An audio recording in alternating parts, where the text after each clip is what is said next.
आज के इस धम्म मित्र में जुड़े हुए सभी धम्म मित्र और धर्मचारी विमल प्रिय और आर्यभट्ट जी को बहुत बहुत साधुवाद कि आज मुझे आज के 131वीं डॉक्टर अंबेडकर जयंती के उपलक्ष्य में कुछ संवाद करने का मुझे अवसर दिया है। जैसे कि हम जानते हैं कि हमारा मित्राभ्यास हम निरंतर कुछ महीने से हम करते आ रहे हैं और हमारा मित्राभ्यास अभी जो आध्यात्मिक समाज का अर्थ जो है वो कुछ एक दो टॉक के बाद ये संपन्न होने जा रहा है। लेकिन बीच बीच में जो भी हमारे बौद्ध त्यौहार या जयंती आती है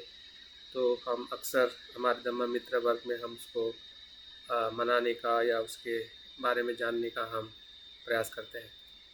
तो आज हमें मौका मिला है, जैसे कि 14 तारीख होके गई है, लेकिन उसी के उत्साह में, उसी के प्रेरणा से हम आज अपने धम्म मित्र वर्ग में हम ये जयंती जो है समर्पित करते हैं। जैसे कि विमल प्रिय जी ने बताया है कि बाबा साहब का जीवन जो है एक युग पुरुष का जीवन है। उनके बारे में जितना बताया जाए, जितना उनका कार्य उन्होंने अपने जीवन में किया है, उसका जितनी हम बात करें उतना कम है, क्योंकि एक पुरुष और एक महापुरुष अपने जीवन में क्या कर सकता है उसका परिचय बाबा साहब के जीवन दर्शन और उनके पूरे व्यक्तित्व में हमें मिलता है। तो मैं आशा करता हूँ और बहुत सारी शुभकामनाएं मैं हम इस संघ की तरफ से या हमारे केंद्र की तरफ से बहुत सारी शुभकामनाएं मैं देता हूँ। और जो विषय आज मैं आपके बीच में रखने वाला हूँ, हो सकता है कि आपने इसके पहले कभी कुछ अलग अलग पहलुओं में उसको सुना होगा, देखा होगा, लेकिन आज मैं उसको एक विशेष स्वरूप में बात करने जा रहा हूँ। वो विषय ये है कि बाबा साहब के सामाजिक क्रांति में 4 आर्य सत्य का क्या स्वरूप है। मैं उम्मीद करता हूँ कि आप सभी वीडियो ऑन रखें, जितना लोग हो सके। अगर किसी को समस्या नहीं है नेटवर्क की तो ज़रूर अपना वीडियो ऑन रखें। मैं देखना चाहूँगा कि आप मुझे सुन रहे हैं और मैं आप ही से बात कर रहा हूँ। ऐसा ना हो कि मैं स्क्रीन से बात कर रहा हूँ और आप लोग अदृश्य है। वैसे तो हम बहुत दूर हैं, लेकिन अदृश्य मत बनिए, है ना। काफ़ी हम लंबे दूर दूर डिस्टेंस में हम बैठे हुए हैं। मेहरबानी है कि हम इस डिजिटल या ऑनलाइन के टेक्नोलॉजी को हम सही दिशा से उसका उपयोग कर रहे हैं। तो विषय, जैसे मैं फिर से दोहराता हूँ कि जिस विषय को आपके बीच में मैं आज रखने वाला हूँ वो विषय है बाबा साहब के सामाजिक क्रांति में 4 आर्य सत्य का स्वरूप क्या है। अर्थात बाबा साहब के पूरे आंदोलन में वो किस प्रकार से 4 आर्य सत्य की बात करते हैं। जैसे कि तथागत बुद्ध ने उनके पहले उपदेश में 4 आर्य सत्य को बताया है और हम काफ़ी अच्छी तरह से परिचित हैं। तो उसी फार्मूले को या उसी सत्य को बाबा साहब ने कैसे देखा, कैसे अनुभव किया और कैसे 4 आर्य सत्य के माध्यम से हमारी जो समस्या है या संसार को उन्होंने इस पीड़ा से, जो पीड़ा हम अस्पृश्यता की पीड़ा कहते हैं, दुख कहते हैं, वो किस प्रकार से उन्होंने हमें मार्ग दिखाया या मुक्त किया, उसकी कुछ बातों को मैं आपके बीच में रखने वाला हूँ। जैसे हमें बाबा साहब के व्यक्तित्व को अगर हम शुरुआत में देखते कि उनका जो व्यक्तित्व है वो एक रत्न की तरह है। जैसे कि उसके रत्न के विभिन्न पहलू होते हैं, उनका व्यक्तित्व 8 पहलुओं से घिरा हुआ है। व्यक्तित्व बाबा साहब को कहा जाता है। बाबा साहब के वैसे 8 से भी ज़्यादा हो सकते हैं, लेकिन प्रास्ताविक तौर पे अगर हमें बाबा साहब से कनेक्ट होना है कि हम बाबा साहब के जीवन को या दर्शन को देखने का प्रयास कर रहे हैं, तो उनका गुण व्यक्तित्व क्या है। जैसे कि हम धम्म का आचरण करते हैं तो हम बुद्ध के गुणों का अनुस्मरण करते हैं और बुद्ध की शरण जाकर हम फिर धम्म का अध्ययन करते हैं। उसी प्रकार से अगर हम बाबा साहब के जीवन को, जो आज हम जयंती के तौर पे उनको हम समझने का, जानने का प्रयास कर रहे हैं, तो उनके गुणों को भी हमने देखना चाहिए कि अ, उनके गुणों से हम बाबा साहब को कैसे देखें। तो मुझे बाबा साहब के अष्ट पहलुओं में पहला जो गुण लगता है वो उनका है, उनके बोधिसत्व की करुणा। उनका बोधिसत्व का जो गुण है, महाकरुणा का गुण जो है, उससे वो पूरी तरह से संपन्न है, जिनके माध्यम से उन्हें हम बोधिसत्व बाबा साहब कहते हैं। तो यही सबसे पहला बुद्ध का अ, बुद्ध होने का जो गुण है, जिसे हम बोधिसत्व कहते हैं, तो उस गुण से मैं बाबा साहब को देख पाता हूँ और हम सभी उनको देखने का प्रयास करते हैं। दूसरा बाबा साहब का जो पहलू जो है, बाबा साहब एक दार्शनिक है। दार्शनिक का मतलब वो सत्य को बहुत गहराई से देखने वाले चिंतक है, या कह सकते हैं कि एक महान विचारक है, जो अपनी विचार शक्ति से अपनी बातों को लिखते हैं, बोलते हैं, उसी विचारों के साथ वो आगे बढ़ते हैं। तो दर्शन हमेशा सत्य को अभिव्यक्त करता है, सत्य की स्थापना करता है। तो उस प्रकार से बाबा साहब के पहलुओं में दार्शनिकता मुझे बहुत बड़ा गुण दिखाई देता है। तीसरा जो गुण मैं देख पाता हूँ बाबा साहब के जीवन में, वो है शिक्षावेत्ता, शिक्षा तज्ञ। जो एक शिक्षा को वो कैसे अपने जीवन में विद्यार्थी होने का एहसास पूरे जीवन के आखिरी सांस तक वो कहते हैं कि मैं विद्यार्थी हूँ, और उनके विद्या अर्जन करने की जो शक्ति है या उनकी ताकत है, और उसी शिक्षा को वो लोगों के, समाज को बदलाव करने के लिए किस प्रकार से वो एक शिक्षावेत्ता के रूप में या शिक्षा विद्वान के रूप में वो बाहर आते हैं। तो वो भी एक बहुत महत्वपूर्ण बाबा साहब का पहलू है। चौथा जो पहलू मुझे दिखाई देता है वो है कायदे पंडित। जो हमें पता है कि वो भारत के पहले कायदे मंत्री थे। जो कायदा या जो कानून बनाने का जो उनके पास अनुभव था या विद्वत्ता थी, उस अर्थ से भी वो बहुत महत्वपूर्ण उनके जीवन में व्यक्तित्व का अनुभव हम देख सकते हैं। पांचवा जो गुण दिखाई देता है वो सामाजिक प्रवर्तक रहे हैं। समाज में बदलाव करने वाले आधुनिक जगत में कि जो समाज किस दशा से किस दिशा तक जा सकता है, दशा को बदलते हुए दिशा की तरफ, ऊंचाई की तरफ ले जाने वाले व्यक्तित्व को सामाजिक प्रवर्तक कहते हैं, जो बाबा साहब के गुण में हमें दिखाई देता है। छठा जो गुण है वो संविधान निर्माता है। कि सिर्फ वो एक विशिष्ट परिप्रेक्ष्य में ही वो बात नहीं करते, तो अखंड भारत की जो संविधान का निर्माण करते हुए पूरे भारत को एक संवैधानिक संगठन में या लोकशाही में स्थापित करने वाले व्यक्तित्व के रूप में भी हम बाबा साहब को देखते हैं। सातवां जो गुण बाबा साहब के जीवन में है कि वो महिला उद्धारक रहे हैं। जो कि हमें पता है कि हिंदू कोड बिल के माध्यम से उन्होंने किस प्रकार से महिलाओं के उद्धार के लिए या महिलाओं की जो समानता को स्थापित करने के लिए उन्होंने अपने कार्य में एक महत्वपूर्ण भूमिका निभाई है, इसलिए वो महिला उद्धारक है। और सबसे महत्वपूर्ण जो गुण है वो अस्पृश्यता निर्मूलक है। जो अस्पृश्यता का दुख है, असमानता को नष्ट करने वाले या पूरी तरह से उसको मुक्त करने वाले, ऐसे वो अस्पृश्यता निर्मूलक या उद्धारक है। तो इस प्रकार से 8 गुणों से जब हम बाबा साहब के व्यक्तित्व को देखते हैं, तो बाबा साहब की तरफ देखने का हमारा जो दृष्टिकोण है या उसके प्रति हमारी जो श्रद्धा है या उसके जो विभिन्न पहलुओं को फिर से एक अलग अलग पहलुओं से देखने का हमारा चिंतन या हमें उनसे प्रेरणा लेने के हमें मौका मिलता है। तो आज का विषय जिस प्रकार से मैंने कहा है, उसी विषय का अगर हमें अगर उद्देश्य के रूप में अगर हमें देखना है कि हम इससे क्या सीखने वाले हैं, या हमारा उद्देश्य क्या है इस विषय को आपके बीच में रखने के लिए। तो उद्देश्य ये है कि बुद्ध के 4 आर्य सत्य और बाबा साहब के 4 आर्य सत्य में क्या साम्य है और क्या भेद है, इसको हमें जानना है। जैसे कि मैंने शुरुआत में ही कहा कि 4 आर्य सत्य से हम काफ़ी अच्छी तरह से परिचित है, जितने भी हम बौद्ध हैं, और हमने 4 आर्य सत्य को लेके अनेकों बार अभ्यास किया है या हमने पढ़ा भी है। तो उसी 4 आर्य सत्य को जब हम बाबा साहब के जो मुझे उनके पूरे व्यक्तित्व में या उनके आंदोलन में दिखाई दिए है, तो उसको हमने कैसे देखना चाहिए। नीलिमा मेश्राम ताई, नीलिमा ताई, आपला माइक म्यूट करा, थैंक यू। तो दोनों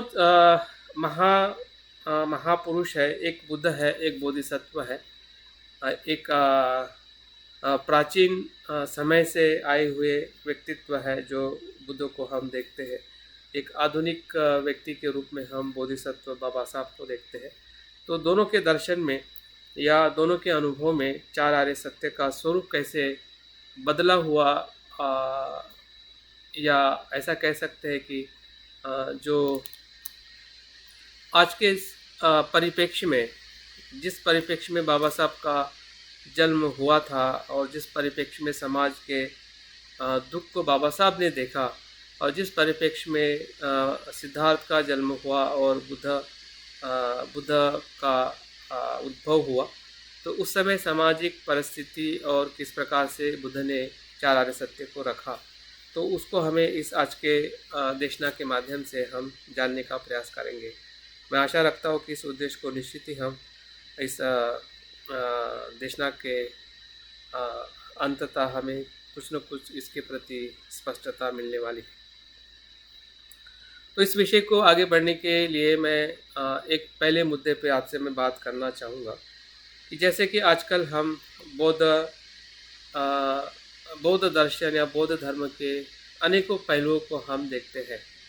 क्योंकि बुद्ध की शिक्षाएं बुद्ध के समय से एक प्राचीन स्वरूप में जब बुद्ध ने बुद्धत्व प्राप्त किया और अपने दर्शन अपनी शिक्षाओं को बताया, वहाँ से लेके उसके बाद के समय में अलग अलग परंपराओं, अलग अलग यानों का निर्माण होते हुए हमें दिखाई देती है। इस प्रकार की जो परंपराएं बौद्ध धर्म में हमें विकसित होते हुए भारतवर्ष में दिखती है, फिर बाद में एक नया समय आता है जिसे हम आधुनिक समय कहते हैं। तो आधुनिक समय में बौद्ध धर्म का स्वरूप कहीं ना कहीं एक नए उद्देश्य के साथ में आगे आया है। अगर आपको पता है या आपके जानकारी में नहीं है, तो हमने जानकारी ज़रूर रखनी चाहिए कि जो हम पारंपरिक बौद्ध धर्म के माध्यम से हमारा भारत में बुद्ध का या बौद्ध धर्म का उद्भव हुआ है, लेकिन उसके बाद में बौद्ध धर्म के अलग अलग समय में अलग अलग जगह पे उसका स्वरूप बदलते गया है। और बाबा साहब ने भी हमें जो बौद्ध धर्म दे के या हमें जो निर्देश दिया है, वो है कहीं न कहीं सामाजिक बदलाव के लिए, सामाजिक परिवर्तन के लिए, सामाजिक समानता को लाने के लिए बाबा साहब ने बुद्ध की शिक्षाओं को हमें स्थापित किया है या बौद्ध धर्म को हमें अपनाया है। तो हम देखते हैं कि बुद्ध की शिक्षा, जिसे हम बौद्ध धर्म कहते हैं, तो अलग अलग समय में समाज में और विश्व में उसकी जो आवश्यकता जैसे जैसे समाज में होती गई, वैसे वैसे उसका स्वरूप बदलते गया। आजकल बुद्धिज़्म शिक्षा में है, जिसे हम एकेडमिक बुद्धिज़्म कहते हैं। बुद्धिज़्म मनोविज्ञान क्षेत्र में आया है तो उसको साइकोलॉजी बुद्धिज़्म कहते हैं, न्यूरोसाइंस बुद्धिज़्म कहते हैं। बुद्धिज़्म एजुकेशन में आने से उसको बुद्धिस्ट एजुकेशन कहते हैं। तो ऐसे अलग अलग शब्दों से बुद्ध धर्म को आजकल देखा जाता है। वैसे ही एक शब्द जो है ये काफ़ी पॉपुलर हुआ है बौद्ध धर्म को लेकर, हुआ एंगेज बुद्धिज़्म। एंगेज बुद्धिज़्म का उद्भव कब, कहाँ पे, कैसे हुआ पूरे विश्व में, और विश्व के साथ भारत में जब हम एंगेज बुद्धिज़्म को दूसरे अर्थ में हम सामाजिक बौद्ध धर्म, सामाजिक बौद्ध धर्म की आवश्यकता आधुनिक समाज में क्यों और कैसे निर्माण हुई, जो हमें बुद्ध की शिक्षा में बुद्ध के समय से ही हमें दिखाई देती है कि बुद्ध ने सामाजिक आंदोलन में भी उनका बहुत बड़ा योगदान रहा है। फिर वो महिलाओं को शिक्षा को लेके हो या नीचे जातीय के लोगों को दीक्षा दे के हो या सभी प्रकार के लोगों को अपने धर्म में प्रवेश देना हो, शिक्षा का समान अधिकार देना हो, या अनेक ऐसे सूत्र हमें बुद्ध के समय में ही मिलते हैं कि समाज में परिवार ने किस प्रकार से रहना चाहिए, फिर करने में तो सूत्र हो या फिर क्या कहते हैं वज्जी सूत्र हो या कालाम सूत्र हो। तो ऐसे अनेक उपदेश हमें बुद्ध के समय में ही सामाजिक बदलाव के लिए हमें दिखाई देते हैं। लेकिन अगर हम बुद्ध धर्म की अगर मूल धारा देखें तो मूल धारा में हमें कहीं ना कहीं व्यक्तिगत सुख को प्राप्त करना या निर्वाण को प्राप्त करना ये मुख्य उद्देश्य रहा है। तो कहीं ना कहीं जैसे जैसे बौद्ध धर्म विकसित हुआ और कहीं ना कहीं मान्यताओं से बौद्ध धर्म स्थिर हुआ, तो बौद्ध भिक्षुओं का जो या बौद्ध आचरण करने वाले लोगों का जो ध्यान जो है समाज से हटने लगा था। और हम देखते हैं कि ये क्रांति और इसकी ज़रूरत आधुनिक विश्व में ज़्यादा होने लगी, क्योंकि आधुनिक विश्व में जिस प्रकार से धीरे धीरे शोषण हो रहा था या समाज में एक बदलाव हो रहा था, समाज में जो क्या कहते हैं कि शिक्षा को लेके असमानता हो रही थी, स्त्री पुरुषों में भेद हो रहा था, या आर्थिक शोषण कह सकते हैं, सामाजिक अन्याय हिंसा का जो भी चीज़ आधुनिक भारत में हो रही थी, तो उस आधुनिक परिप्रेक्ष्य में सामाजिक जितनी भी समस्या है उस समस्या को बौद्ध धर्म कैसे देखता है और कैसे बौद्ध धर्म के आचरण से समस्याएं दूर हो सकती है, इसके ऊपर बहुत सारे बौद्ध आचार्यों ने, बौद्ध भिक्षुओं ने चिंतन करना शुरू किया है। और वहीं से एंगेज बुद्धिज़्म ये संकल्पना निर्माण होते हुए दिखाई देती है। अगर मैं उदाहरण के तौर पे अगर मैं बताऊँ, 1920 में सबसे पहले चीन में जो भिक्षु ताइस्कू नाम के जो भिक्षु थे, TAIXU, ताइस्कू नाम के जो बौद्ध भिक्षु थे, क्योंकि हमें पता है कि चीन में बौद्ध धर्म पहली शताब्दी से ही शुरुआत होके काफ़ी फला फूला,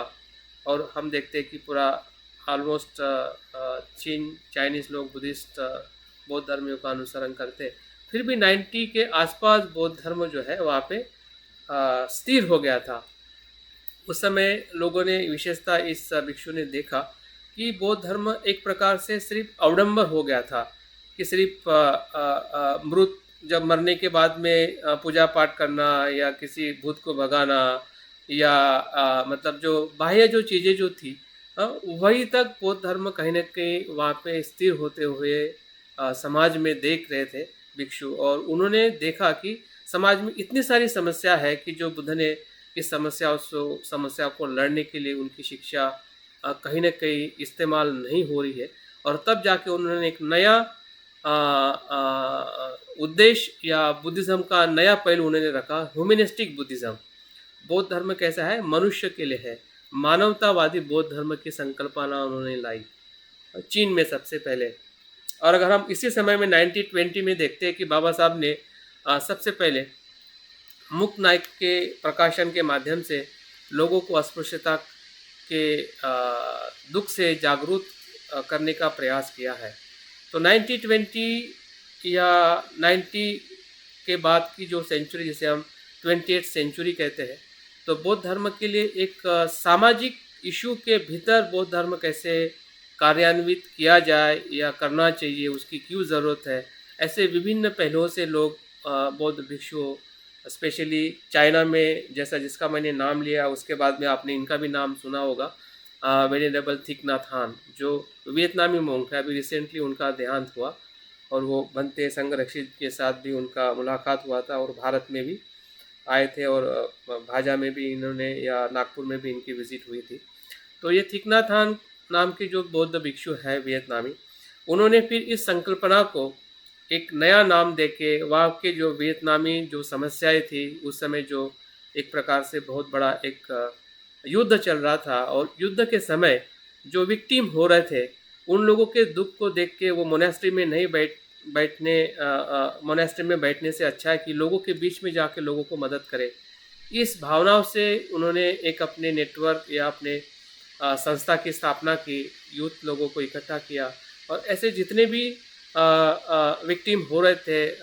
उस समय के युद्ध में, तो उनको वो मदद करते थे करुणा से, मैत्री से और जागृति से। तो ये चीज़ कहीं न कहीं उसके बाद अ, वियतनाम जो जिसका नाम मैंने बताया है कि उन्होंने फिर ऐसी इंटरनेशनल संस्था बना के पूरे विश्व में किस प्रकार से एंगेज बुद्धिज़्म या सामाजिक बौद्ध दर्शन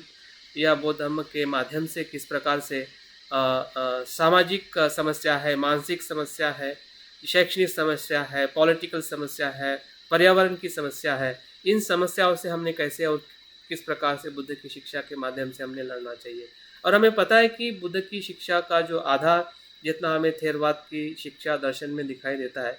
उतना ही महायान की परंपरा में भी हमें दिखाई देता है, जैसे कि करुणा से लोगों को मदद करना। तो बोधिसत्व का जो आदर्श बनते संरक्षित जी भी हमें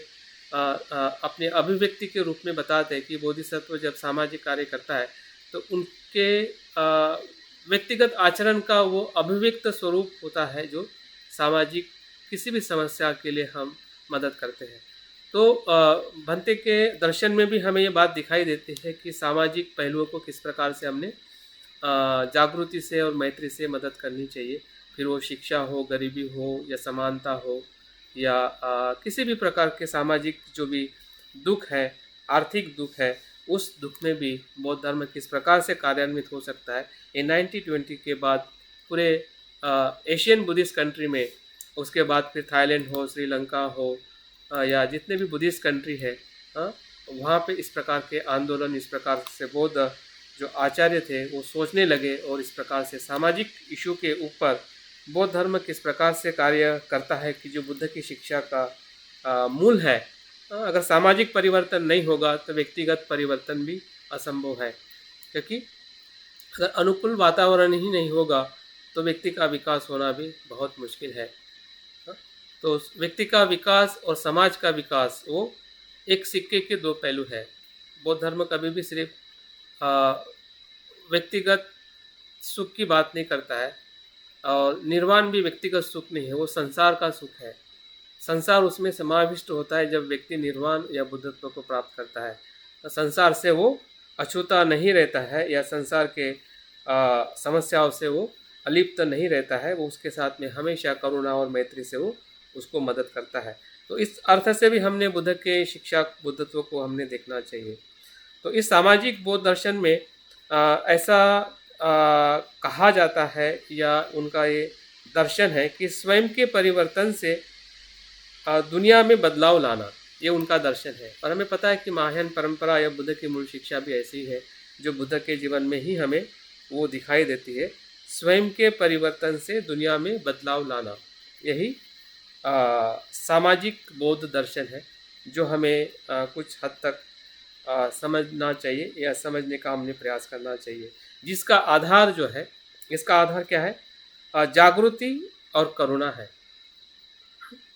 जिसे हम सजगता कहते हैं या स्मृति या करुणा कहते हैं, कि जिसके माध्यम से हमारे भीतर व्यक्ति और समाज के भीतर तीन प्रकार के विष, हमें सभी को पता है कि जो लोभ, द्वेष, मोह के कारण ही व्यक्ति और समाज दुखी है। इस बात को हमें पूरी तरह से समझना है या समझते हुए हमें करुणा और प्रज्ञा से हमें इन तीनों विषयों को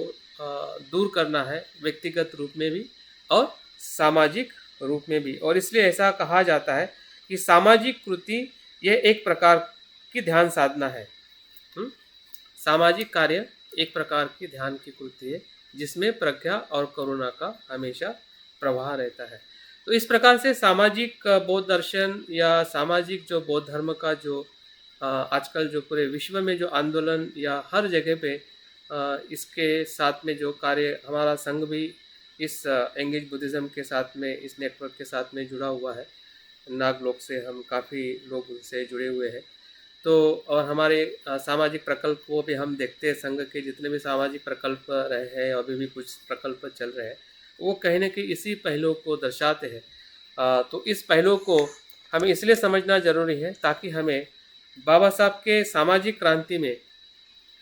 बाबा साहब ने किस प्रकार से बुद्ध की शिक्षाओं को इम्प्लीमेंट किया। और हम भारतीय परिप्रेक्ष्य में अगर हम देखते हैं कि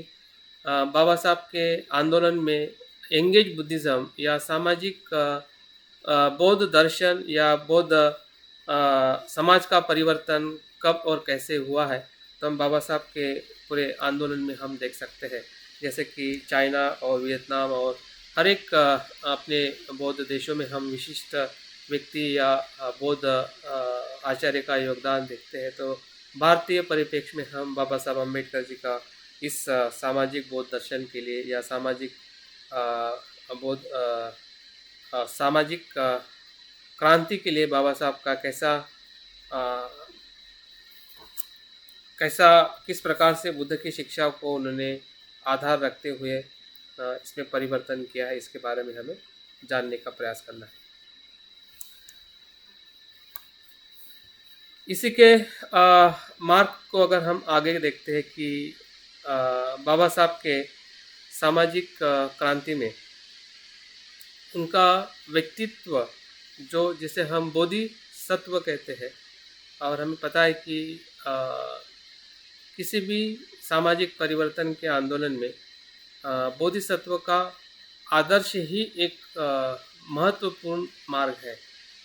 क्योंकि बोधिसत्व का आदर्श व्यक्ति और समाज के संतुलन को बनाए रखता है। क्योंकि उनके संकल्पना में ही या उनकी प्रतिज्ञा में ही दिखाई देता है कि मैं और मेरे साथ सभी जीव मात्रों को बुद्धत्व प्राप्ति तक मैं ले जाऊँ या सभी को बुद्धत्व प्राप्ति का अनुभव कराऊँ। ये संकल्प बोधिसत्व प्रतिज्ञा में या बोधिसत्व होने का जो एहसास है, वो बाबा साहब के जीवन में अनेकों समय से निर्माण होते हुए दिखाई देता है। बचपन से लेके उनके युवानी तक जब जब भी उन्होंने दुख को अपने भीतर से अनुभव किया और उस दुख से समाज के दुख के साथ वो एकरूप होते गए कि जैसा मैं दुखी हूँ, मुझे इतना दुख हो रहा है, तो समाज के भीतर रहने वाले लोगों को कितना दुख होता होगा। जिसे हम कह सकते उस करुणा भावना से बाबा साहब के जीवन में अनेकों पहलू जहाँ जहाँ पे भी उनको अस्पृश्यता का, असमानता का या जीवन की जो सत्यता है या जीवन का जिसे हम कह सकते हैं कि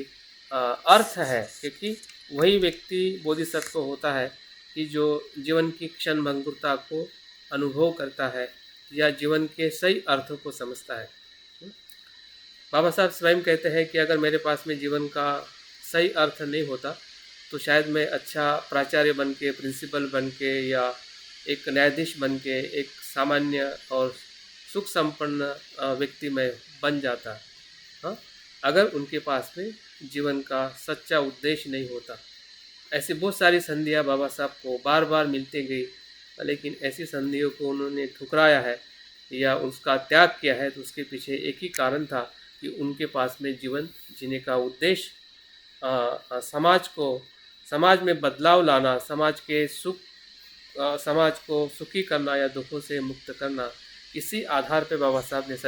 सभी का परित्याग करते हुए हमें दिखाई देता है। तो बाबा साहब की जो बोधिसत्व की या पारमिता का आचरण जो है वो अपने आप में अनूठा है, और वही सामाजिक बौद्ध दर्शन का आधार है। अगर हमें बाबा साहब के जीवन में से अगर हमारे भी जीवन में देखना है कि समाज कैसे बदल सकता है, कैसे बदलेगा, जो समस्या हमें आसपास में दिखाई देती है, तो बहुत सारे चैलेंज, बहुत सारी अपेक्षा, बहुत सारे हमारे दोष देना हम शुरू कर देते हैं। ये समाज इसके वजह से दुखी है, इसके वजह से दुखी है, उसके वजह से दुखी है। लेकिन जब हम बाबा साहब के दर्शन में देखते हैं या बौद्ध सामाजिक दर्शन में देखते हैं, तो वो देखने से, दोष देने से वो समस्या कभी हल होने वाली नहीं है। और हल तभी हो सकते हैं कि उसी समय हम अपने बोधिसत्व होने का अगर हम थोड़ा भी एहसास कराते हैं कि मैं क्या कर सकता हूँ, मेरी शक्ति या मेरी करुणा से मैं कैसे उस दुख को समझ सकता हूँ या उन्हें मैं मदद कर सकता हूँ या ऐसे कोई कार्य कर सकता हूँ जिससे मैं उनको प्रत्यक्ष और अप्रत्यक्ष रूप से मदद करूँ। तो यही बोधिसत्व का मार्ग बाबा साहब के जीवन में हमें दिखाई देता है। और बोधिसत्व के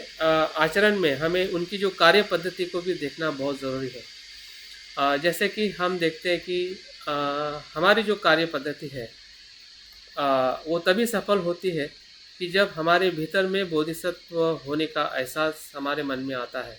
या हमारा दुख और औरों का दुख हमें एक जैसा लगता है। हम औरों के दुख में अपने आप को देखते हैं, अपने दुख में औरों को देखते हैं। इस भाव से जब हम अपने जीवन को देखते हैं व्यक्ति के रूप में, एक सामाजिक परिवर्तन और सामाजिक परिवर्तन के रूप में एक व्यक्ति परिवर्तन, ये दोनों चीज़ें अब अभिन्न है, भिन्न नहीं है। वही बोधिसत्व की देखने की दृष्टि है कि जब वो दोनों बातें एक दूसरे से जुड़े हुए देखता है, तो समाज का दुख उसको खुद दुख का अनुभव होता है, खुद के दुख का अनुभव उसे समाज के दुख का अनुभव होता है, जिसे हम करुणा या दुख का अनुभव हम कह सकते हैं। तो बाबा साहब की कार्य पद्धति क्या रही होगी या क्या है, मैं कुछ 10 बातों को लेकर मैं संक्षिप्त में बताना चाहूँगा। तो इस कार्य पद्धति को या मेथड्स ऑफ डॉक्टर आम्बेडकर कह सकते हैं कि बाबा साहब की पद्धति कैसी थी कार्य करने की, और हम अपने जीवन में इनमें से कौन सी पद्धति को हम प्रेरणा लेके हम अपना सकते। ज़रूरी नहीं है कि जिस प्रकार से बाबा साहब का एक अपना व्यक्तित्व था महापुरुष का या बोधिसत्व का, तो हम उस अवस्था में भले अभी नहीं हैं, लेकिन कहीं ना कहीं हम छोटे बोधिसत्व ज़रूर है। चाइल्ड बोधिसत्व के रूप में भी अगर हम अपने आप को महसूस करें लिटिल बोधिसत्व, तो कहीं ना कहीं हमारे भी कार्य पद्धति उसके जैसी या उसके कुछ आसपास में हमने ढूंढनी चाहिए। तो पहली जो पद्धति जो मुझे दिखाई देती है उनके पूरे जीवन काल में कि जो उन्होंने बोधिसत्व के रूप में जो उन्होंने कार्य किया है, वो है कि उच्च शिक्षा लेना और मानवता का भाव रखना। ये सबसे पहली उनकी कार्य पद्धति है। उच्च शिक्षा को प्राप्त करना। अभी उच्च शिक्षा का मतलब उच्च शिक्षा होता है जिस भी विषय में हमारा अभ्यास हुआ है उसमें ऊंचाई तक पहुंचना। अगर हमने कोई बीए किया है, एमए किया है या कोई भी अभ्यास किया है, या जिस विषय में हमें बहुत गहरी रुचि है, तो उस विषय को हमें आधा अधूरा नहीं छोड़ना है। अगर आधा अधूरा छोड़ दिया तो मतलब फिर वो उस मार्ग पे जाने के लिए हमें कहीं ना कहीं हमारा ही अज्ञान हमें अवरोध करेगा। तो सबसे ज़रूरी नहीं कि डिग्री के माध्यम से ही हम जाए, प्रयास करें कि डिग्री भी मिल जाए, लेकिन अध्ययनशीलता की मैं बात कर रहा हूँ यहाँ पर कि हमें हमेशा विद्यार्थी बन के रहना है। और मुझे लगता है कि विद्यार्थी बने रहना हमारे लिए बहुत ही चैलेंजिंग है, क्योंकि जब हम जॉब करते हैं या जॉब मिलने तक हम पढ़ाई करते हैं, शादी होने तक हमारी पढ़ाई होती है, और उसके बाद जैसे जॉब मिलती है, शादी हो जाती है, सब किताबें बाजू में पड़ी रह जाती है। हाँ, तो कहीं ना कहीं हमारी उच्च शिक्षा या अध्ययनशीलता जो है ये सबसे बड़ी बाबा साहब की कार्य पद्धति रही है। उनके बारे में जितने उदाहरण बताए जाए, भले उनके डिग्रियां हो या उनका लाइब्रेरी को यूज़ करना हो। हाँ, ऐसा कहते हैं कि 10,000 ग्रंथ उन्होंने लंदन म्यूज़ियम में पढ़ डाले थे। वो ऐसे विद्यार्थी थे कि सबसे पहले जाते थे और सबसे पीछे से वापस आते थे। हाँ, उनका स्वयं का ग्रंथालय 50,000 ग्रंथों से पढ़ा हुआ है। 18-18 घंटा पढ़ते थे, हमेशा उनके हाथ में किताब रहती थी। तो ऐसे बहुत सारे पहलू है, और स्वयं कहते हैं कि मेरा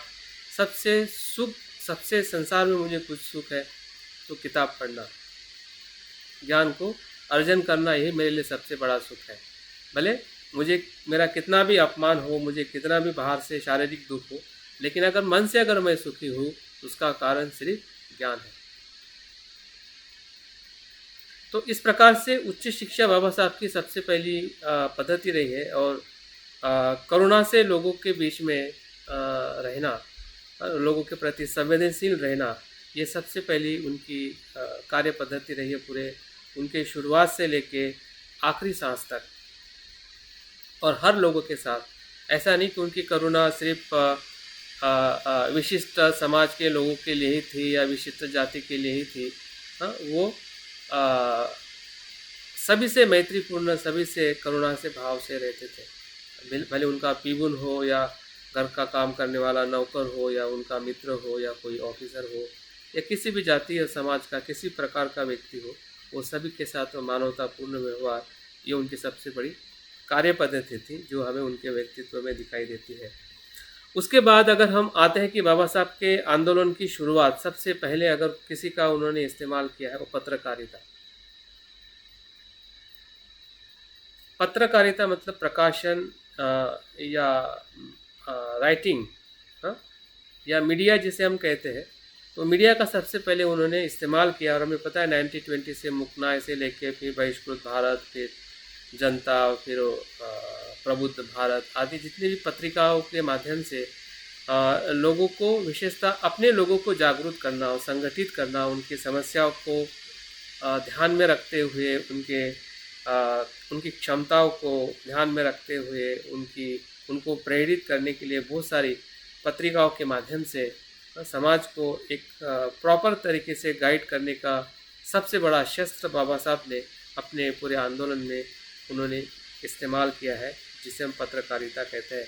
दूसरा जो उनका कार्य पद्धति करने का जो मार्ग रहा है सत्याग्रह, फिर वो महाड़ का सत्याग्रह हो या नासिक का सत्याग्रह हो या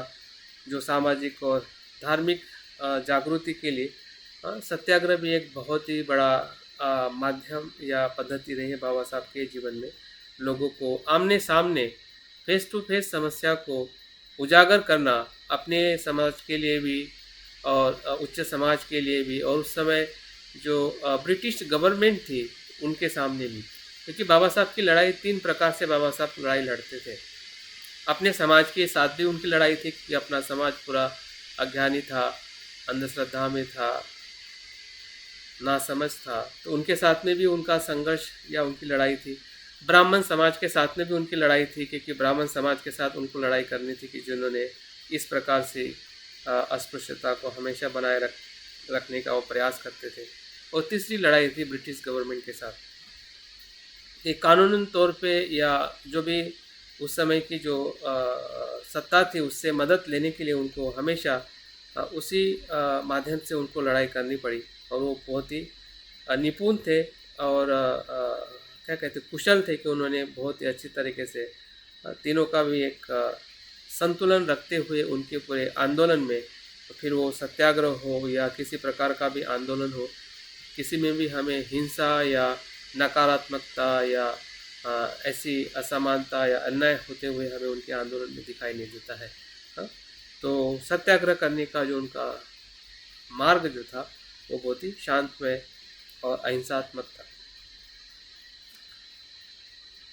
चौथी जो बात है, बाबा साहब ने अनेक प्रकार के संस्थाओं की स्थापना की। फिर बहिष्कृतकानी सभा हो या समता सैनिक दल हो या पॉलिटिकल पार्टी हो या जितनी भी संस्थाएं बाबा साहब ने बनाई, क्योंकि इंस्टीट्यूशन से जो एक स्थिरता आती है कार्य करने के लिए, वो बाबा साहब निश्चित ही उसके महत्व को समझे थे। और लोगों को इकट्ठा लाने के लिए या एक साथ में अपने बल से, फिर वो मनुष्य बल हो या धन बल हो या किसी प्रकार के भी बल को अगर हमें स्थापित करना है तो संस्था का होना कितना महत्वपूर्ण है। लेकिन इसमें हमें ये चीज़ दिखाई देती है कि संस्था में बाबा साहब का जो आधार रहा है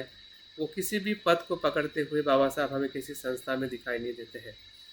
तो उनकी जो निस्वार्थ जो भावना रही है, उनके किसी भी संस्थान को बनाने के, लोगों को सौंप कर उनको कार्यान्वित करने की, ये एक महान उनकी विशेषता हमें उस कार्य पद्धति में दिखाई देती है। पांचवी जो पद्धति है, बाबा साहब हॉस्टल, कॉलेज और यूनिवर्सिटी में शैक्षणिक क्षेत्र में उनका जो कार्य करने की जो पद्धति थी, ताकि समाज में एक स्थिरता के साथ बदलाव होते रहे। क्योंकि शिक्षा से बदलाव होता है लेकिन वो कोई जादू जैसा बदलाव नहीं होता है, उसमें बहुत लंबी प्रक्रिया से गुजरना होता है। और समाज के पास जब बच्चों को ना पढ़ने के लिए घर हो, ना खाने के लिए भोजन हो, तो ऐसी अवस्था में बच्चे कैसे पढ़ सकते हैं, क्योंकि उसका दुख बाबा साहब ने स्वयं अनुभव किया था। उनमें वो ताकत थी कि ऐसे विपरीत परिस्थिति में भी वो शिक्षा ले सके। लेकिन हर एक विद्यार्थी, हर एक मनुष्य इस प्रकार से शिक्षा नहीं ले सकता है। इसलिए बाबा साहब के कार्य पद्धति में हम देखते हैं कि हॉस्टल की स्थापना हो, कॉलेज या विश्वविद्यालय को स्थापित करना हो, ये सबसे महत्वपूर्ण बाबा साहब का शैक्षणिक क्षेत्र में कार्य रहा है। राजकीय आंदोलन के माध्यम से भी बाबा साहब ने अपने मार्ग को उन्होंने आगे लेके गए हैं। फिर गोलमेज परिषद हो या राजकीय उनका पद हो या राजकीय उनके जो पार्टी की स्थापना हो, तो आदि इन सभी बातों से राजकीय जो अधिकार है या राजकीय तौर पे भी हमारे समाज की या अपने अस्तित्व की जो लड़ाई जो है, एक मनुष्य का होने का जो एहसास है, पॉलिटिकली लेने का या उसकी पूरी साझेदारी लेने का बाबा साहब हमेशा कार्य किया है। ऐसा हमें उनके पूरे आंदोलन में दिखाई देता है। थोड़ा आगे हम और जाते हैं कि बाबा साहब यहाँ तक ही नहीं रुके, बल्कि उन्होंने बहुत सारे संशोधनात्मक ग्रंथ की रचना की है। अगर हम हु वेर द शूद्र, अस्पृश्यता,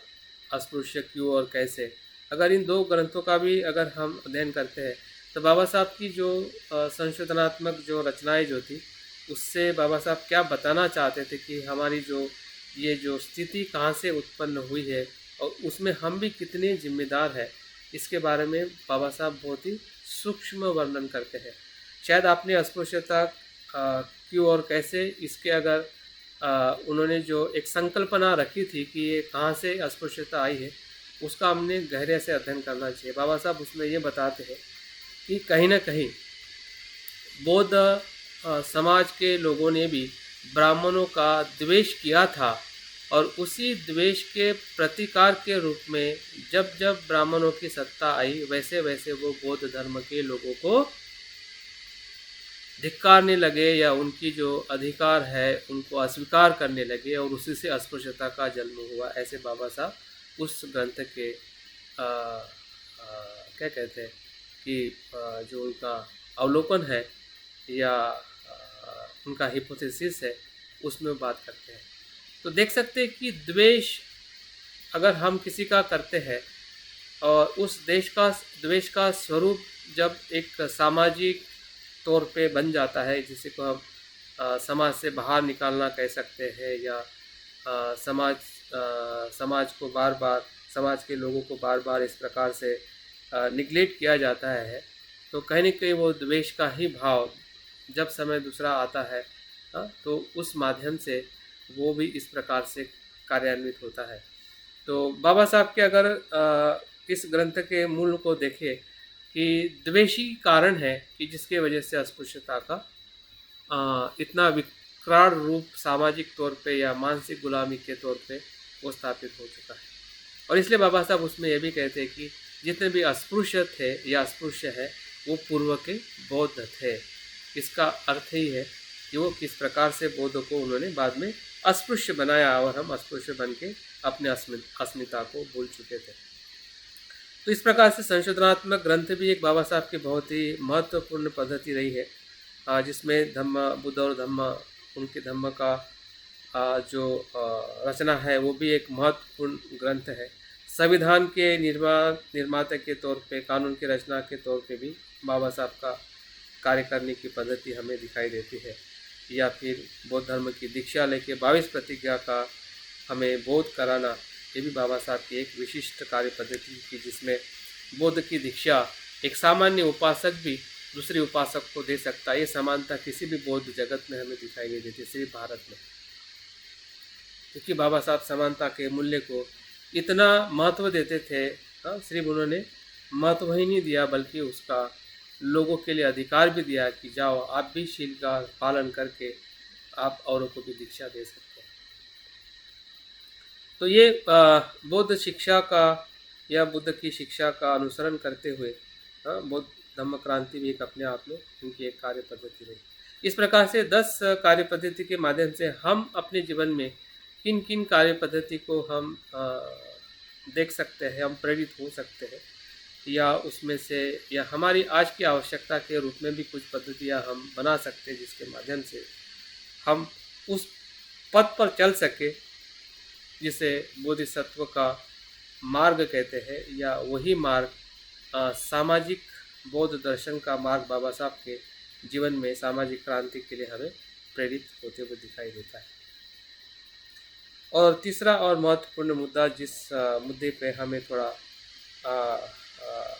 और प्रकाश में डालना चाहूँगा कि 4 आर्य सत्य बाबा साहब के अनुसार क्या है। बाबा साहब के अनुसार 4 आर्य सत्य क्या क्या है। उसके पहले मैं बुद्ध के 4 आर्य सत्य को आपके सामने रखना चाहूँगा। बुद्ध के 4 आर्य सत्य, दुख आर्य सत्य है पहला, दूसरा है दुख समुदाय, तीसरा है दुख निरोध और चौथा है दुख निरोधगामी मार्ग। तो 4 प्रकार के सत्य को बुद्ध अपने अनुभव से या उनके बुद्धत्व प्राप्त करने के बाद वो पहला उपदेश सारनाथ में पंचवर्गीय भिक्षुओं को देते हैं। इसका हमें ऐतिहासिक तौर पे धम्मचक्र प्रवर्तन सूत्र में हमें उसको पढ़ने को और सुनने को मिलता है। लेकिन जब मैं इसी 4 आर्य सत्य को बाबा साहब के जीवन दर्शन में या उनके अनुभव में जब मैं देखता हूँ, शायद आप भी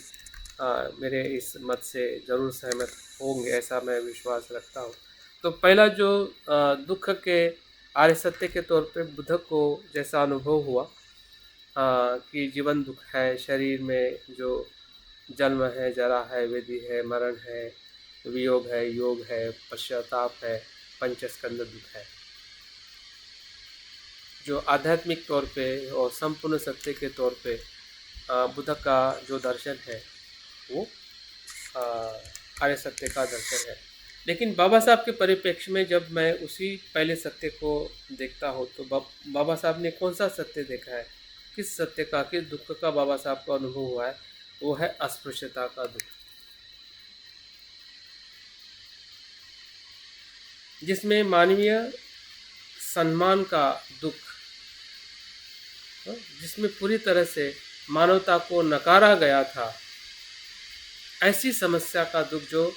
बाबा साहब के बचपन से लेके जब से वो समझदार हुए, या हम कह सकते कि जब वो स्कूल में जाना शुरू किए, उनकी उम्र के 7 या 8 वर्ष से लेकर फिर उनका सातारा का अभ्यास हो, या फिर गोरेगांव का प्रवास हो, या फिर मुंबई की जो स्कूल में जो भी उनके साथ में जो भी अस्पृश्यता का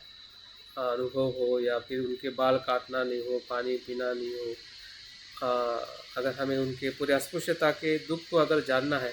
तो एक बहुत ही अच्छा बाबा साहब का ही लिखा हुआ एक ग्रंथ है, वेटिंग फॉर वीज़ा। ये 40 या 45 पेज का बुक है जो बाबा साहब ने स्वयं अपने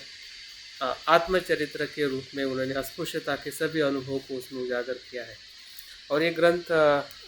PDF उसका अवेलेबल है, हिंदी में भी है, इंग्लिश में भी है, और यूट्यूब में शायद ऑडियो में भी है। तो उसको ज़रूर सुनना चाहिए, ज़रूर पढ़ना चाहिए। अगर किसी ने सुना पढ़ा होगा तो ज़रूर एक एक शब्द में दुख का एहसास है कि बाबा साहब,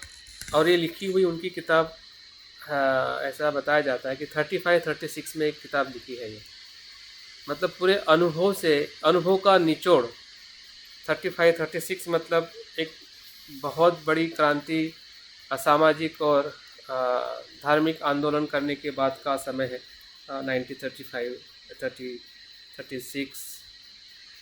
उस समय लिखी हुई छोटी सी पुस्तिका है, जो पुस्तिका आज के कोलंबिया विश्वविद्यालय में अमेरिका में इसका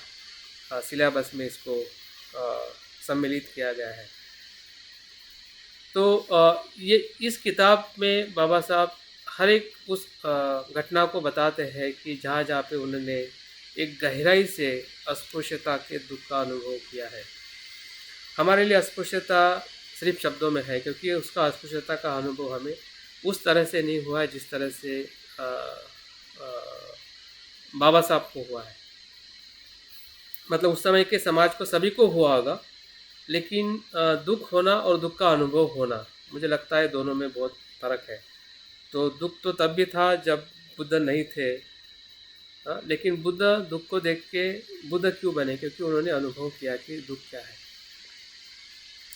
उसी प्रकार से अस्पृश्यता से तो सभी पीड़ित थे, लेकिन उस पीड़ा का जब उनको भीतर से एहसास हुआ तब वो आर्य सत्य के रूप में वो देख पाए। अगर सबसे बड़ा उदाहरण अगर हम देखते हैं कि उसका जो एहसास जब वो अमेरिका से पढ़ के बड़ौदा में जॉब करते हैं, तब उनको और गहरा अनुभव उनके जीवन में कह सकते हैं कि एक बदलाव, जैसे हम उस जगह को भीम प्रतिज्ञा के नाम से भी हम जानते हैं कि उसी जगह पे बाबा साहब ने प्रतिज्ञा ली थी कि मैं इस दुख को मूल से नष्ट करूँगा। तो वो दुख का अनुभव बचपन से लेके उनकी उम्र के 25 या 30 साल में या उसके बाद में भी जो अनेक को अनुभव, फिर वो मुंबई में जॉब करते समय हो या हर जगह में, फिर उनको उस प्रकार से, और आज भी मृत्यु के बाद में भी आज भी हम बाबा साहब के फ़ोटो को जब लोग देखते हैं कि जो उनको पसंद नहीं करते, तो कहीं न कहीं उस दुख का हमें भी एहसास होता है कि लोग ऐसा, अगर फ़ोटो को देख के भी अगर ऐसा अनुभव लोग करते हैं तो बाबा साहब जब थे लोग कैसे अनुभव करते होंगे। जाति और अस्पृश्यता का जो दुख है, मुझे लगता है कि बाबा साहब के आर्य सत्य में हमने इसको सबसे पहले देखना चाहिए, और यही बाबा साहब का आंदोलन का सबसे महत्वपूर्ण सत्य है कि जो हमें उनके पूरे आंदोलन में दिखाई देता है। अगर हम दूसरे आर्य सत्य को देखते हैं कि बुद्ध के आर्य सत्य में बताया गया है कि तृष्णा और अज्ञान समुदाय मतलब दुख का कारण, तो बाबा साहब ने दुख के कारण को क्या देखा और कैसे देखा, उनकी पूरी शक्ति जो है, विद्वत्ता कह सकते हैं, उनका पूरा चिंतन कह सकते हैं या पूरा उनका निचोड़ कह सकते हैं। जैसे कि बुद्ध ने बुद्धत्व के समय जो कुछ भी उनको अनुभव हुआ पूरे उनके ज्ञान का, उनके पहले के किए हुए पारमिताओं से उनको जो प्राप्त हुआ, उसी प्रकार से बाबा साहब के पूरे शिक्षा जो विभिन्न विषयों का जो उन्होंने अध्ययन किया, फिर उसमें अर्थशास्त्र हो, समाजशास्त्र हो, मानव वंश शास्त्र हो, पॉलिटिक्स हो, धर्मशास्त्र हो, ऐसे सभी विषयों का अध्ययन करने के बाद जो उनको एक निचोड़ मिला, और उस निचोड़ से उन्होंने देखा कि इस दुख का कारण क्या है, तो यह है जातिवादी मानसिकता के प्रति आसक्ति। दोनों तरफ से मतलब ब्राह्मणवाद भी उससे आसक्त थे, और इसलिए बाबा साहब कहते हैं कि जातिवाद ये कोई सामाजिक बहिष्कार नहीं है, बल्कि ये मन का रोग है। जाति मन से आती है, मन के आसक्ति से आती है, या मन की आसक्ति अपने आप को श्रेष्ठ बनाए रखना, वही आसक्ति ही सभी जातिवाद का, अस्पृश्यता का कारण है, कि जो बाबा साहब ने बहुत गहराई से उसका चिंतन किया है। और ये आसक्ति सिर्फ ब्राह्मणों को ही नहीं, उच्च वर्णीय को ही नहीं, बल्कि हमारे लोगों को भी होती है, हमारे उस दुख में रहने की आसक्ति। जैसे कि बाबा साहब कहते हैं कि जब तक गुलामों को गुलामी का एहसास ना हो तब तक वो उससे वो संघर्ष नहीं करेगा, बंड नहीं करेगा, क्योंकि गुलाम भी उसी आसक्ति में पीड़ित रहते हैं और उसी को सच मान बैठते हैं। तो हमारी भी आसक्ति उस जाति को मान लेने की, उस मानसिकता को स्वीकार कर लेने की, तो ये आसक्ति जो है, जातिवाद के प्रति जो आसक्ति है, और ईश्वरवाद मतलब अज्ञान, ये जाति आई कहाँ से? अगर बाबा साहब पूरे उनके दर्शन में देखते हैं, या जो भी वो टीका करते हैं या विरोध करते हैं या हिंदू धर्म को अगर नकारते हैं, तो उसके पीछे ये दो ही कारण हैं, जातिवाद और ईश्वरवाद, क्योंकि दोनों एक सिक्के के दो पहलू हैं, जिसके वजह से ये सभी अमानवीय व्यवहार उनके लिए एक उनका प्रिविलेज बन जाता है, उनके लिए सम्मानित बन जाता है, और समाज के लाखों लोगों के लिए एक सभी दुख का कारण बन जाता है। तो उसके पीछे जो ईश्वरवाद जो है, ये सभी कुछ भगवान के नियंत्रण में है, भगवान ने बनाई हुआ संसार है, जाति भगवान ने बनाई है, जैसे कि हमें पता है कि वर्ण व्यवस्था में जो सूत्र जो है, जिससे ब्रह्मा के मुंह से कौन पैदा हुआ, हाथ से, पैर से, तो इस प्रकार से जो परिकल्पना जो ईश्वर के माध्यम से जो स्थापित की गई है, वही सभी अस्पृश्यता के दुख का कारण है। जिस प्रकार से बुद्ध ने आसक्ति और ईश्वर अंधश्रद्धा को सभी दुखों का कारण माना है, तो उसी प्रकार से बाबा साहब के पूरे आंदोलन में अगर कहीं बाबा साहब कुछ तोड़ना चाहते हैं या जिस पे वो कार्य करना चाहते हैं कि इसका मूल क्या है, तो हम देख पाते हैं कि इसका कारण जो है बाबा साहब के दर्शन में दूसरा आर्य सत्य जो है वो जातिवाद की जो आसक्ति जो है और ईश्वरवाद पे विश्वास या ज्ञान जो है, इसी के कारण जातियाँ उत्पन्न हुई है या जाति का दुख जो है वो हमें समाज में दिखता है। तीसरा, अगर हम आर्य सत्य देखते हैं कि दुख निरोध आर्य सत्य का है, मतलब निर्वाण या दुखों से मुक्त होना मतलब दुख का निरोध है। तो बाबा साहब के दर्शन में मुझे ऐसा समझ में आता है कि बाबा साहब जात पात का निर्मूलन ही बाबा साहब का परम उद्देश्य है, जिसमें जातिहीन समाज की जो स्थापना करना ये बाबा साहब का परम लक्ष्य है। भले वो शिक्षा की बात करे, सामाजिक क्रांति की बात करे, धर्म क्रांति की बात करे या राजकीय आंदोलन की बात करे, जो भी बात बाबा साहब जिस भी परिप्रेक्ष्य में बाबा साहब बात करें, उसका एक ही मात्र उद्देश्य है कि वो जातिहीन समाज की स्थापना करना चाहते हैं, जिसमें जाति ना हो, जिसमें समानता हो। यही बाबा साहब का लक्ष्य है। तो तीसरा आर्य सत्य जो है एक उस अवस्था को दर्शाता है कि जिसे हम निर्वाण कहते हैं। तो ये समाज का जो जातिहीन होना ही बाबा साहब के अर्थ में एक निर्वाण की अवस्था है, जिसमें हर एक मनुष्य के साथ मनुष्य जैसा व्यवहार करे, हर एक मनुष्य के साथ समानतापूर्ण रहे और उसको बंधुतापूर्ण रहे। यही बाबा साहब के पूरे दर्शन में तीसरे आर्य सत्य को हम देख सकते हैं कि उनके आंदोलन का एक उद्देश्य जो है वो एकमात्र था कि वो जातिहीन समाज की स्थापना करना चाहते थे या मनुष्य का सम्मान वापस लाना चाहते थे कि जो हम पूरी तरह से भूल चुके थे या भुलाया जा चुका था।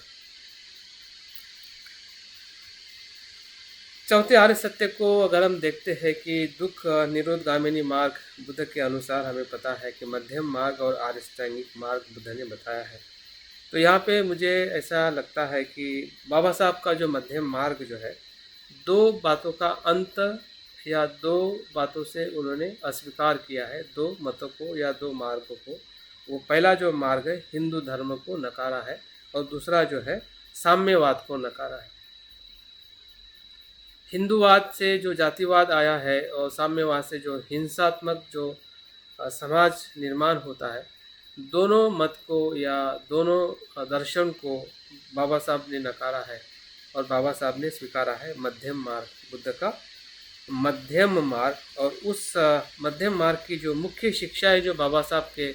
शब्दों में ही अगर हमें देखनी है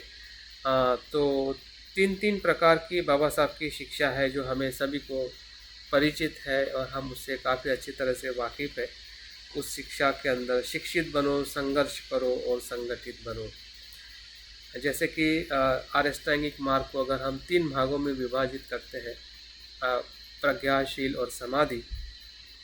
तो त्रिशिक्षा को ही हम आर्यष्टांगिक मार्ग कहते हैं। तो उसी अष्टांगिक मार्गों को बाबा साहब ने इन 3 शिक्षाओं के माध्यम से हमें संबोधित किया है कि प्रज्ञावान बनो मतलब बुद्ध जैसे बनो, संघर्ष करो मतलब अपने मन का क्लेश है उसके साथ संघर्ष करो, और संगठित बनो मतलब संघ के साथ में या समूह के साथ में कार्य करो, मिलकर कार्य करो। तो इस प्रकार से बाबा साहब की जो त्रिशिक्षा जो है, यही बाबा साहब का चौथा आर्य सत्य है कि जिस आर्य सत्य को हम उस मार्ग पर चलते हुए हम दुख को और दुख के कारण को हम नष्ट कर सकते हैं और हम जातिहीन समाज की स्थापना कर सकते हैं कि जो बाबा साहब ने उस समाज की स्थापना कर चुके हैं और करके गए हैं। अभी हमें थोड़ा थोड़ा थोड़ा काम करते रहना है। जितना जितना हम काम करेंगे वैसे वैसे समाज अ, उस अवस्था तक ज़रूर पहुँचेगा, क्योंकि समाज का परिवर्तन कोई एक समय या इतने गति से होने वाला बदलाव नहीं है, धीरे धीरे होने वाला बदलाव है। और इसलिए बाबा साहब बुद्धा और मार्क्स इस प्रवचन में भी बताते हैं कि बुद्ध का मार्ग बहुत लंबा है और कठिन है, लेकिन इतना स्पष्ट है कि वो सिर्फ और सिर्फ सुख और सुख देने वाला है। ये मात्र श्योर है कि वो सुख ही देगा, वो आपको दुख बिल्कुल नहीं देगा, लेकिन वो लंबा है और थोड़ा कठिन भी है। तो इसलिए हम बाबा साहब की जो त्रिशिक्षा है, शिक्षित बनो, संघर्ष करो, संगठित बनो, उसके माध्यम से बुद्ध धम्म संघ को हम देख सकते हैं अपने उनके चौथे आर्य सत्य में। स्वतंत्रता, समता, बंधुत्व, इस त्रिशिक्षा को भी हम पूरी अच्छी तरह से जानते हैं, इसके बारे में मैं ज़्यादा नहीं बताऊंगा। प्रज्ञा, करुणा और समता, ये बाबा साहब के बहुत ही महत्वपूर्ण त्रिशिक्षा है। जब BBC लंदन में उनका इंटरव्यू हो रहा था तो किसी ने उनको प्रश्न पूछा कि आप बौद्ध धर्म को क्यों पसंद करते, तब बाबा साहब की 3 बातें बताते कि मुझे बौद्ध धर्म में प्रज्ञा, करुणा और समता, ये 3 शिक्षा मुझे बहुत ही पसंद है, या जिससे मैं प्रभावित हुआ हूँ, या जिसके साथ में मैं अपने जीवन को आगे ले जाता हूँ। तो और अंतिम और महत्वपूर्ण जो बाबा साहब ने की वो धम्म क्रांति है, जिसमें हम त्रिशरण, पंचशील और 22 प्रतिज्ञा जो है, ये भी बाबा साहब का आर्यष्टांगिक मार्ग। तो इस प्रकार से एकंदरित जो बातें हमने देखी है कि सामाजिक क्रांति में या सामाजिक बौद्ध दर्शन में, जो आज पूरे विश्व में 1920 के बाद से लेके आज पूरे हम 2022 या 21वीं शताब्दी में हम बौद्ध दर्शन देख पा रहे हैं। एक पारंपरिक रूप में बौद्ध धर्म का आचरण किया जा रहा है बौद्ध देशों में, लेकिन साथ साथ में जो सामाजिक बौद्ध दर्शन जो है, ये एक वैश्विक स्वरूप है कि जो इसका आचरण करने के लिए किसी को पारंपरिक रूप में बुद्ध शरण गच्छामि बोलने की ज़रूरत नहीं है, या किसी प्रकार का चिवर लेने की ज़रूरत नहीं है। सिर्फ इतना ही ज़रूरी है कि उसको जागरूक होना है, जागरूक रहना है, करुणापूर्ण रहना है, और सामाजिक जितनी भी कुछ समस्या है, दुख है, उसको एक बोधिसत्व के रूप में मदद करनी है। यही सामाजिक बौद्ध दर्शन का संपूर्ण आधार है कि जो हमें आज के आधुनिक विश्व में एक हमारे लिए बहुत ही बड़ा चैलेंज है, क्योंकि हम समाज में रहते हैं। सामाजिक हमारी जिम्मेदारियाँ जो बाबा साहब के जीवन से हमने देखी है कि समाज में जब दुख था, जब अस्पृश्यता थी, जब शिक्षा नहीं मिलती थी, पानी नहीं मिलता था, सम्मान नहीं मिलता था, तो कितना विपरीत और दुखमय समाज या परिस्थिति रही होगी। आज हमें बहुत कुछ मिलता है, फिर भी चैलेंजिंग है। कहीं न कहीं अन्य रूप में अन्य लोगों को, हमारे आसपास के ऐसे बहुत सारे विद्यार्थी है, समाज है, महिलाएं है, पुरुष है, कि जिसको हम मदद कर सकते हैं। और हम बाबा साहब के उसी 4 आर्य सत्य को, जिस प्रकार से उन्होंने अस्पृश्यता के दुख को देखते हुए दूसरे, तीसरे, चौथे आर्य सत्य को उनके पूरे आंदोलन के माध्यम से हमें दिखाया है, और हम अवलोकन करते तो 4 आर्य सत्य बाबा साहब के पूरे दर्शन में मुझे तो दिखाई देता है, क्योंकि मैंने उस प्रकार से सोचा है। शायद आप भी उस प्रकार से सोच के इस 4 आर्य सत्य के माध्यम से हम अपने 4 आर्य सत्य को भी हम स्थापित कर सकते हैं कि हमें 4 आर्य सत्य को कैसे देखना है। तो मैं उम्मीद करता हूँ कि जो बात मैंने बताने का जो प्रयास किया है, आप लोगों ने ग्रहणशीलता से सुना है, और निश्चित ही इससे आपको लाभ हुआ होगा। मैं अपनी बात यहाँ पे पूर्ण करता हूँ। जय भीम, नमो बुद्धाय।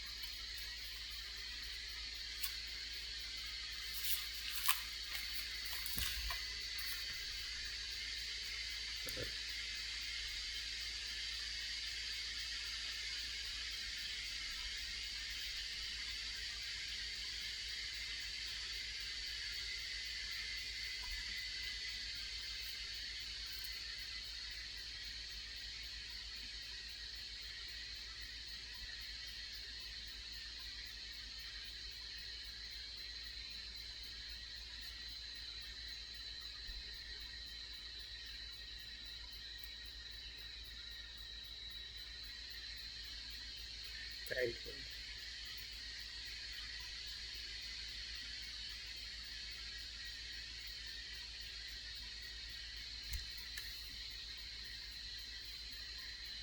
हुँ।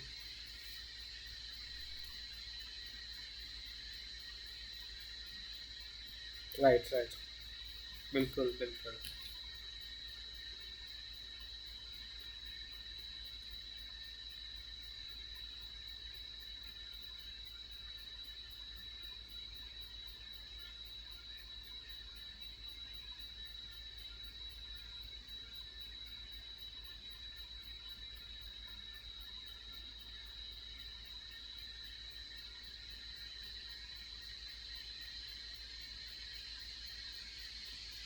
Thank you, thank you.